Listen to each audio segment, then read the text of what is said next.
In this presentation, we will discuss written contracts.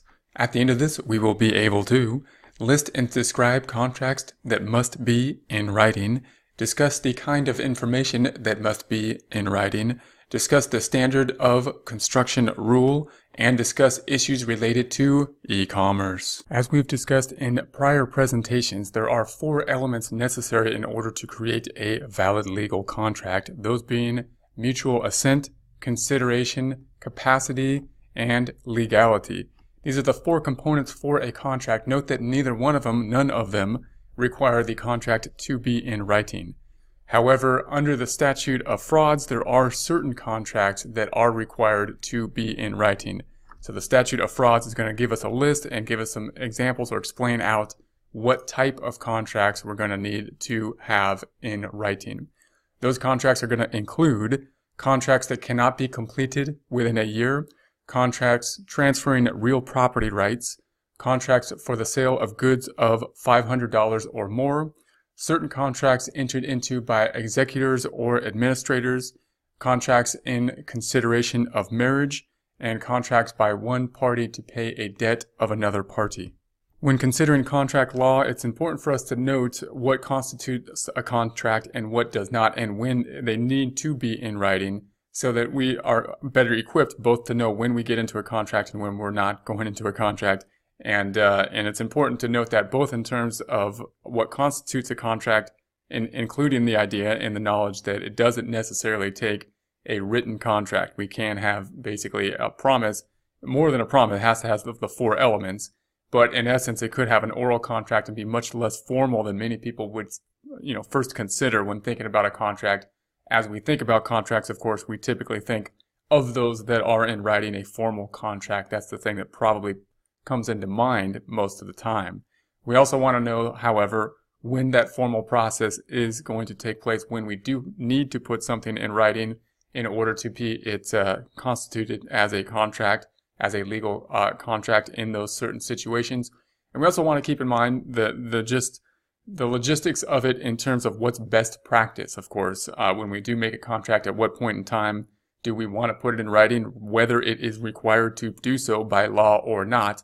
Often a good idea to put something in writing, especially if something gets more complex. The more complex something is, even if we think we understand it well, and the other person should understand it well, it's very easy for a fairly simple contract for 2 people or 2 individuals. If there's more than 2 people, very simple for the people involved to have different ideas of what is expected of the other parties.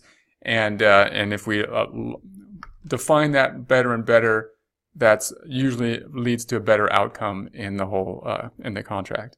When we see the rule of contracts referring to real property, note that real property typically means the sale of land. So when you see within the code a contract that needs to have real property, we're typically talking about a land sale.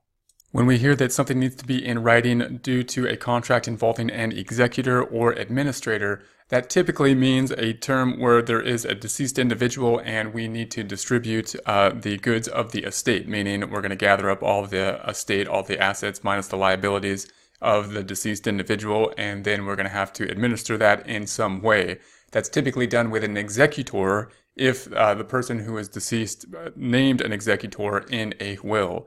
If the person who was deceased does not name an executor, then the court may have to assign an administrator, which will basically do the same type of task as the executor and take the estate, take the assets of that was owned by the deceased individual and distribute them. Normally, the executor or administrator are not going to be personally liable for the estate. They're going to be in charge basically as an agent of the estate in order to complete the task of administering that information or administering the assets of the estate. When considering contracts are in consideration of marriage, we're typically talking about contracts before marriage, and the most common one would be a type of prenuptial agreement. And that's going to be the idea that when we get into marriage, of course, then most states would say that we have combined property in some way. That would be the normal condition of marriage. And if we then have a prenuptial agreement, then we're basically making a contract before the marriage takes place in order to, and the purpose of that is going to be saying that the property distribution is going to be somewhat different than it would normally be under the normal marriage law. And so that type of agreement would be something that would typically need to be in writing. When constructing a written contract, there are a few elements that we want to make sure that we have laid out in order to be sure that the written contract is complete and sufficient to a certain degree. One, we want to have the terms. What are the terms of this agreement within the contract? Two, we want to understand what the subject matter is within the contract and make sure that that's clearly identified. There's going to be some type of consideration, and remember that the consideration is going to be mutual. There's got to be consideration on both sides, that being one of our 4 elements of a standard contract. So we want to know a statement of what the consideration is. We want to name the persons, identify the persons that are going to be obligated under the contract. And then we need a signature. We need a signature of the party sought to be bound to the agreement. When interpreting contracts, there are a few rules that we typically assume are going to be present that are going to be guidelines for the interpretation of the contract. One is going to be the standard construction rule, and 2 is going to be the Payroll evidence rule. The standard construction rule states that the first goal when we try to interpret the contract is to look for the principal goal, the principal objective that the contract was built in order to achieve. Once we know what that goal is, once we've determined the principal goal and objective, we can then read the rest of the contract with that aim in mind, with that lens in looking at how to interpret the rest of the contract. We also know that if there's any kind of slang or any language that is unclear, that we're going to use the most everyday type of definition or the definition that is most common to the profession that we're engaged in within the contract. Also, if something is not within, something's not stated that we need to basically kind of assume in the contract, then we would want to be able to consume whatever we would think would be the best practice within whatever profession the contract is related to. So if it's missing some key term that needs to possibly be in place within the contract in order for it to make sense, or if there's assumptions that are being involved in terms of processes that are not worded out explicitly, then we would have to say, okay, well, what's the normal standard within this situation and within this industry, and apply that. The Payroll evidence rules states that if there are any oral agreements that are made prior to the contract, they're not going to be included in the interpretation of the contract. And the reason, the thought process there being that even if an oral contract can be binding, that the assumption is that once everything was worked out, and if there's a written contract, then it was all worked out and put into the written contract, and therefore we should be able to assume that there's no type of oral contract that would be made that was over and above that happened before the writing of the contract. If there were any agreement that was made in relation to the contract, it should be in writing within the contract. We also have a few rules that will typically apply and will be followed with the enforcement of the contract, and that will be the best evidence rule and the equal dignities rule. As the name suggests, the best evidence rule is looking for the best evidence of the contract. And typically that means that we would like to, when evaluating a contract, look at the original contract, not a copy of the contract. And that's going to try to reduce the amount or the ability for a contract to be tampered with through a process of copying it or something like that. So we're looking for the best evidence of the contract, and typically that will be a contract of the original writing, the original form. The equal dignities rules has to do with assigning an agent. If we have a contract that was entered into by an agent on behalf of a principal, then it's typically, if it is in a contract that needs to be in writing, we would typically want to see then the agency agreement to be in writing. In other words, the agreement or the contract or agreement to have an agent acting in the interest of the principal, to be in writing in order for that agent then to create a contract that needs to be in writing on behalf of the principal. If we're talking about an agent that is entering a contract that does not necessarily need to be in writing, is an oral contract, then it may be more possible or plausible to have an agent representing the principal who does not have a written contract with the agent, that agent agreement, but possibly at just an oral agreement.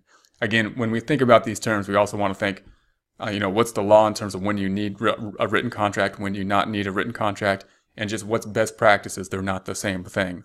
If we are to hire an agent to represent us in any way, even if they're not representing us with with written contracts, and we don't necessarily possibly need to have a written contract with the agent, probably a good idea to have a written contract with any agent who is representing us in just about any way, so that we can define the terms, know what's expected by everybody involved, and that's just typically going to be best practices. We've talked about the minimum that would be required in order to have a contract that would be necessary to be a written contract. But we also want to know that, of course, when we actually perform a contract and put together a written contract, that we want to include anything that would be necessary in order to have best practices for that contract within whatever industry or whatever contract form that we are putting together.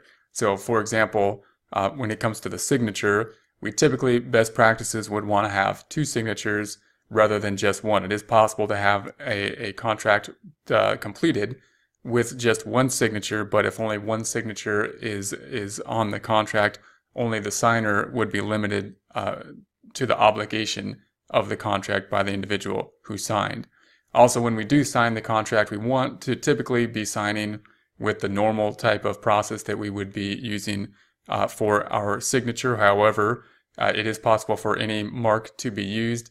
It may even be possible to use a name that's not our normal name of use, as long as we are expecting or desire or expect to be held accountable for that. But however, best practices, typically we would want two signatures on the contract, and for all the parties involved to sign the contract, and we would want that signature to be in the normal format of a signature for the people that typically would be used when we sign for obligations.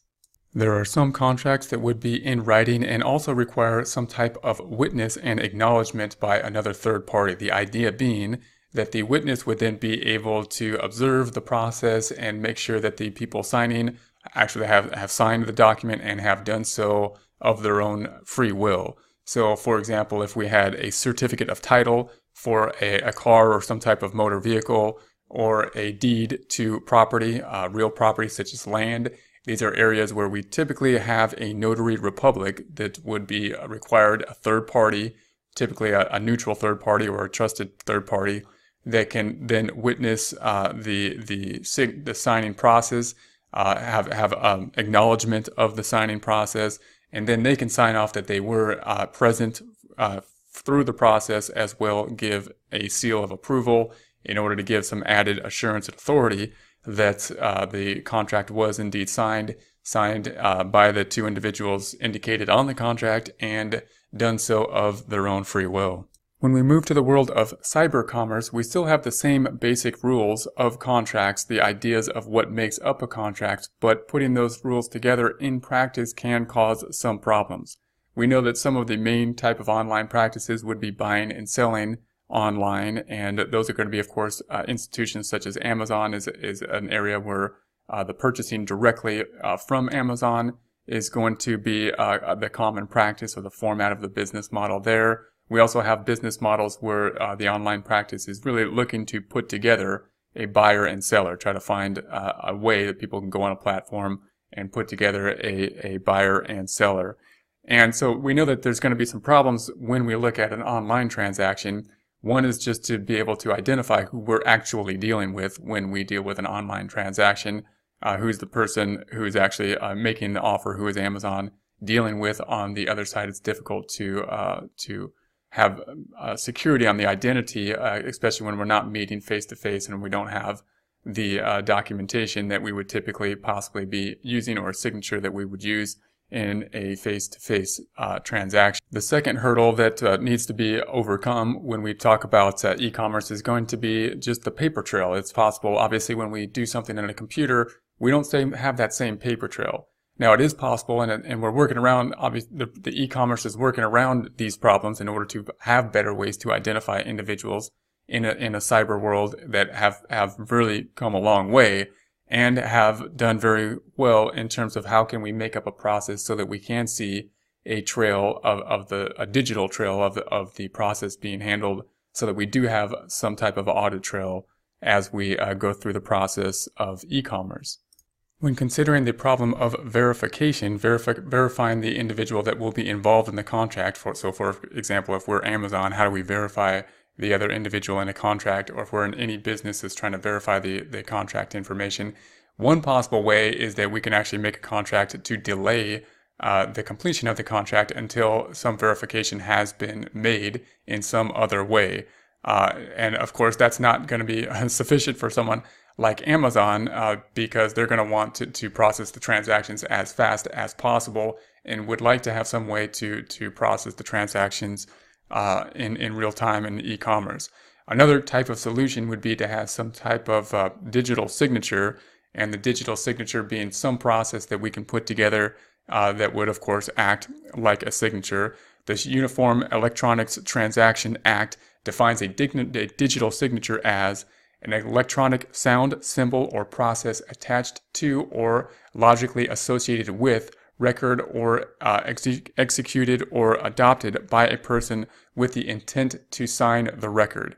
So if we can, of course, put together some type of digital signature that would act in the same format, that would really standardize many of the contract types that we can put together and make the negotiation, the business process, a lot faster.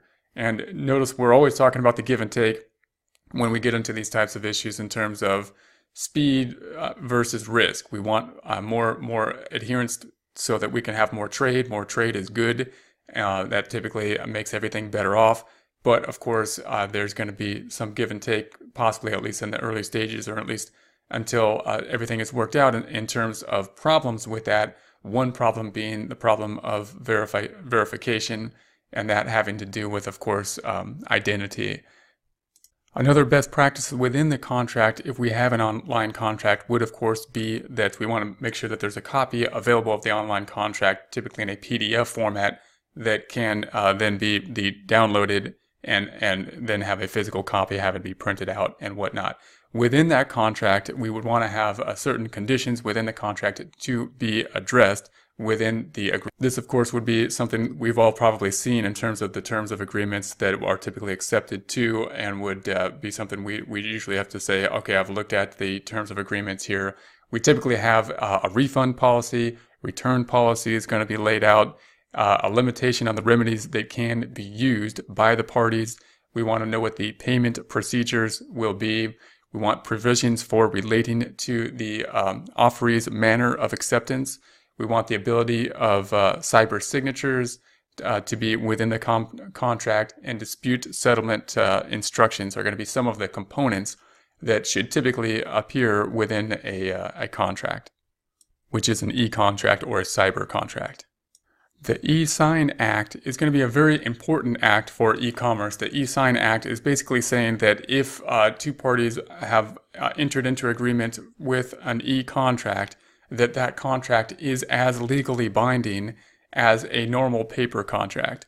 And of course, this is huge for e-commerce. So again, we're always weighing the pros and cons when we think about these types of things in terms of ease of business transactions and potential risks in terms of possibly incentives for identity theft and those types of things to take place due to the fact and the difficulties of being able to verify people online and whatnot.